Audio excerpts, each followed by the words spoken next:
आपके बीच में मैं इतने सालों से रहा हूँ, तो हमेशा आपका जो अपनापन है, स्नेह है, और आप सब लोगों ने, ठीक है कभी कभी कुछ बातें ऐसी हो जाती हैं कि हम उसमें चले जाते हैं, मैंने कभी भी उसको दिल से नहीं लगाया, मैंने कभी ये नहीं सोचा। और मुझे अभी मैं यहाँ आ रहा था तो रास्ते में वो मैदा मिल के पास के अस्तर टाकी से पहले, जहाँ पर हमारा मुक्ति धाम है, वहाँ बहुत सारे लोग मिल गए, कह रहे थे कि अरे आपको खटीमा आना है, खटीमा आना है, खटीमा आना है, खटीमा आना है, यहीं आना है। तो मैंने कहा मैं खटीमा से गया कहाँ हूँ एक दिन भी, आप बताओ गया कहाँ मैं खटीमा से? मैं तो खटीमा में ही हूँ, हर हफ्ते 10 दिन में मैं खटीमा होता हूँ। जितना मैं खटीमा के लोगों से मिलता हूँ उतना पूरे प्रदेश में कहीं के लोगों से नहीं मिलता हूँ।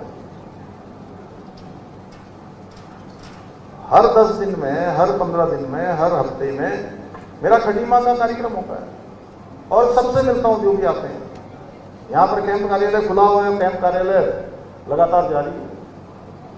हर बार वोट करने, चाहे विधानसभा हो, लोकसभा हो, है या नगर पालिका में, रामू भाई आपके में तो वोट हमारा है नहीं, हमारा वोट ग्राम प्रधान में है, जिला पंचायत में है, बीडीसी में है, तो उसमें हम हर बार वोट देने आते हैं। तो हम गए कहाँ यहाँ से? गए मंजिल गए क्या? तो हम आपके बीच में हैं और हैं, थे, हैं और आप ही के बीच में रहे, आप ही के बीच में। और आज सच में आप लोगों के बीच में आकर बड़ा सुखद हो रहा है कि मुझे लग रहा है कि मैं अपने सब परिवार के लोगों से मिल रहा हूँ, सब परिवार में आया हूँ। ये कोई मुझे कार्यक्रम नहीं लग रहा है, मुझे लग रहा है कि परिवार के लोगों के बीच में उनसे मिला हूँ, उनकी बात सुनी है, अपनापन, वही पुरानी बातें याद आ रही हैं, बचपन की बातें याद आ रही हैं। जब जब मैं आपके चेहरों को देखता हूँ तो वही बचपन याद आता है।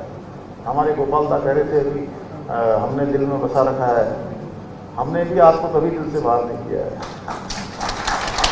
हमेशा हम जो है यहाँ की चिंता करते हैं, जितने लोग मिलते हैं कोशिश करते हैं कि उनके साथ हमेशा बना रहे। और हमारे प्रधानमंत्री जी के सशक्त नेतृत्व में पहली बार देश की आज़ादी के जनजाति समाज को सशक्त बनाने के लिए, मजबूत बनाने के लिए जो काम हुआ है वो पहले कभी नहीं हुआ।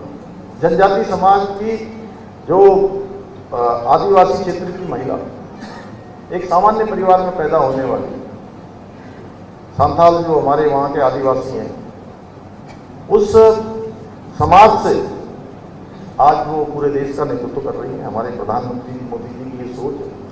आप देखिए राष्ट्रपति जनजाति समाज, इससे बड़ी सोच क्या हो सकती है जनजाति समाज के लिए? हमारा भी प्रयास है शिक्षा, स्वास्थ्य, रोजगार, इन सभी क्षेत्रों में इन सुविधाओं को और मजबूत बनाया जाए। इस दिशा में काम करते हुए अटल आवास योजना, इसको हमने और व्यवहारिक बनाया है। घर निर्माण की लागत में बढ़ोतरी की है ताकि अधिक से अधिक परिवारों को इसका लाभ मिल सके। उधम सिंह नगर में इस योजना के लगभग 3 करोड़ रुपए से अधिक की अभी तक सहायता यहाँ प्रदान हुई है। प्रधानमंत्री आवास ग्रामीण योजना में भी बड़ी संख्या में हमारे जनजाति परिवारों को आवास मिले और आगे भी ये प्रक्रिया चल रही है। और मुझे बताते हुए विशेष प्रसन्नता है कि जो प्रधानमंत्री आवास योजना है ग्रामीण की, उस योजना में जिन लोगों को घर मिले हैं और इस वर्ष जो आवेदन आए हैं उनमें लगभग 28% हमारे जनजाति परिवारों के हैं, एक बड़ी संख्या है। इसके अलावा प्रधानमंत्री जनधन आवास योजना के तहत पहले चरण में इस जिले में 824, दूसरे चरण में 101 घरों का निर्माण किया जा रहा है। शिक्षा के क्षेत्र में भी हमारी सरकार जनजातीय समाज को सशक्त बनाने के लिए काम कर रही है। जनजाति कल्याण विभाग के माध्यम से आश्रम पद्धति विद्यालय, छात्रावास, ITI संस्थान, इसमें करोड़ों रुपए की धनराशि दी गई है जिससे बच्चों को और बेहतर सुविधाएं मिले।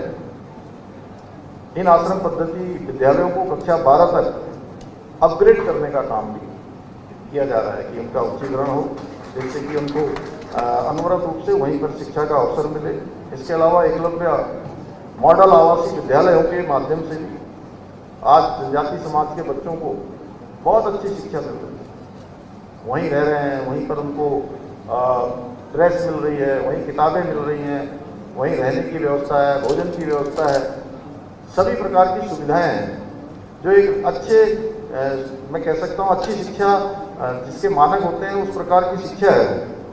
और खटीमा में भी बालिका छात्रावास के लिए भी हमने 4 करोड़ स्वीकृत किए हैं।